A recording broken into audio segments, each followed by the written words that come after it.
Prince of Persia is one of the many beloved IPs that has remained dormant for well over a decade, especially with the elusive remake of Prince of Persia: The Sand of Time still in the wings. The franchise's future has always been questionable, though the sudden announcement of Prince of Persia: The Lost Crown did turn some heads, to say the least. Helmed by the Ubisoft studio behind Rayman Origins and Rayman Legends, this new 2.5D outing seemed simultaneously bold and ambitious, yet comfortably nostalgic to the roots of the Prince of Persia series. So, not knowing what I was in for in a fresh divergence of this caliber, I dove in and was greeted with a confident, stylish splendor.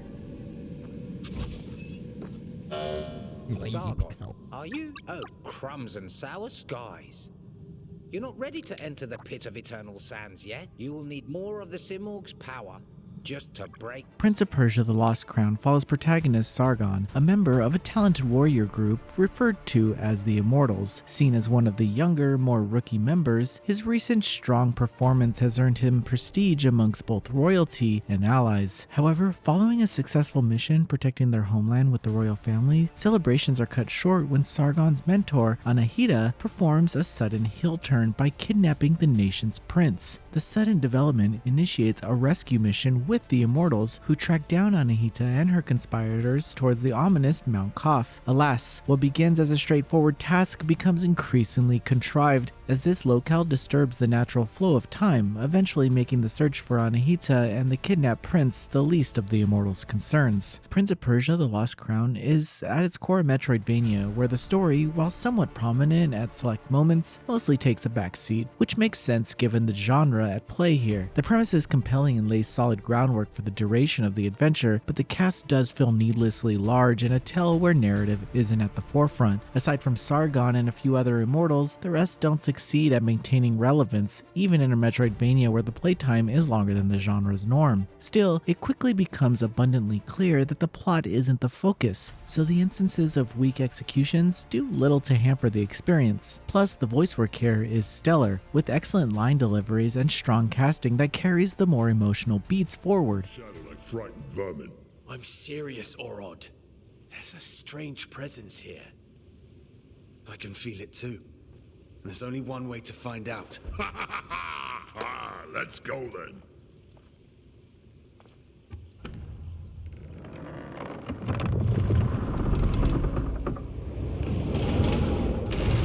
The voice acting is what truly made me care about the plot, to such an extent that the text-only readable collectibles did little to stimulate my interest in the history of Mount Koth. Still, there's plenty of lore here to look through for those who want it. Regardless, the gameplay takes center stage, and the Lost Crown excels at a staggering height. From the opening minutes alone, you'll likely instinctually grasp the fluidity this title is built upon. Sargon's movements are swift and smooth, with responsiveness and precision that becomes emphasized in particular combative scenarios and those demanding platforming challenges. The controls are positively impactful right from the outset in ways that are loosely reminiscent of the developer's work on Rayman. The result of this is a journey that stays continually gripping throughout its entire runtime. As you explore Mount Koth, you discover a colossal arena teeming with a manner of hazards and defiances of time. In typical Metroidvania fashion, you'll uncover countless pathways, both obligatory and optional, that require power-ups found from other parts of the map.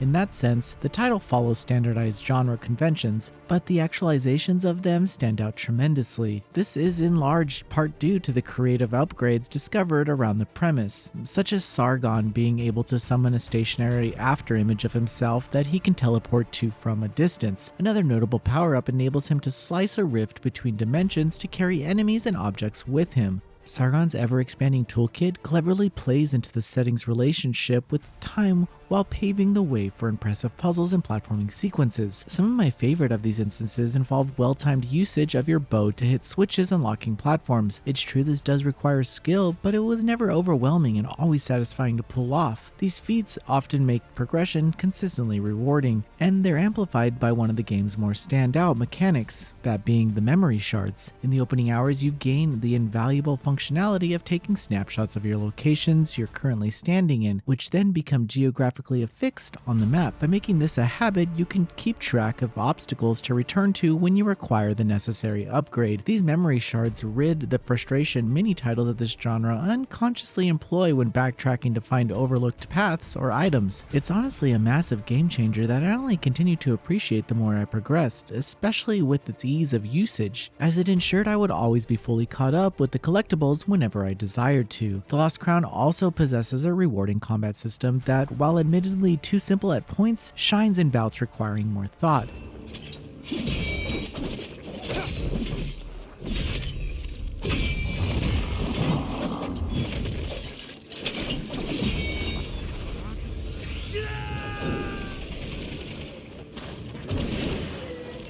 Adding on to the previously mentioned swift and smooth movements which extend to the swings of Sargon's blades, you can equip amulets and athrosurges. Amulets are pretty self-explanatory, as they're just accessories that instill passive boons of varying degree. For example, some amulets make you deal more damage with your bows and swords, while others might give you the ability to attract currency from afar. And speaking of money, there are indeed shops that work exactly as you'd expect, allowing you to purchase more amulets, increase your capacity of healing potions, and even upgrade the efficacy of your weapons. Luckily for the player, there's a nice balance of acquired money and the shop's prices, so you'll constantly be able to buy the newest items and upgrade your gear. Speaking of equipables, athrosurges can be described as special attacks Sargon can perform once their respective gauge is filled. There's a surprising number that you can find, and they each have distinct ranges and applications. Further, they're pretty handy for boss battles, which is where this game tends to shine the brightest. Without exaggeration, The Lost Crown has some of the best boss designs I've seen in any Metroidvania. They're all memorable, with terrific telegraphs and movesets that just feel great to understand and triumph over. In my experience, this genre has an unfortunate tendency to oversimplify bosses or make them too reliant on gimmicks, preventing them from feeling like actual battles. Thankfully, The Lost Crown does not follow in those long-treaded footsteps, since it makes the boss fights truly focused on action instead of having to exploit simple openings with power-ups. This ultimately demonstrates confidence in the overall game design, as mechanics aren't shoved down one's throat for self-assured justification. The reliance on parries emphasizes the action focus as well, with boss battles even having brief cinematics for cases where you pull off a parry against a special attack. The gameplay loop here is excellent, since the parries make you a glass cannon in every sense of the phrase. Assuming you aren't playing on an easier difficulty, poor utilization of parries can spell your demise in seconds, while pulling off the parry will make mincemeat of your foes rather quickly.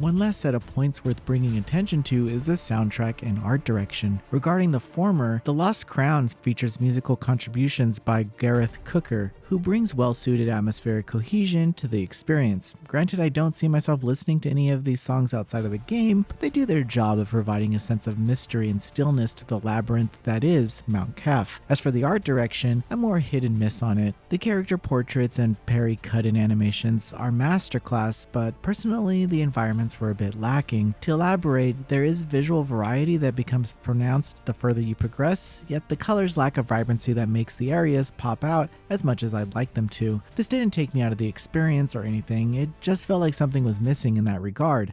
Prince of Persia: The Last Crown is an unapologetically stylish and sleek Metroidvania action-adventure that boasts magnificent movement and brilliant boss design. Aside from setting itself apart from the other entries in the series, it also stands toe-to-toe with some of the genre's giants. While the narrative isn't comprehensively engrossing, this one-of-a-kind journey will undeniably satisfy both beginners and veterans of the franchise. The never-mundane gameplay loop, full of ceaseless reward and discovery, is one that shows clear, meticulous thought poured into it. At its core, Prince of Persia: The Lost Crown redefines what Prince of Persia can bring to the table and proves that it can still shine in the modern age if given enough polish and opportunity. Noisy Pixel is giving Prince of Persia: The Lost Crown a 9 out of 10. Thanks for watching. This video is brought to you by our supporters on Patreon. Noisy Pixel is run by a group of gamers providing independent gaming coverage through news, reviews, previews, and more. Check out our Patreon to help support our continued growth and subscribe to keep up with all our future content.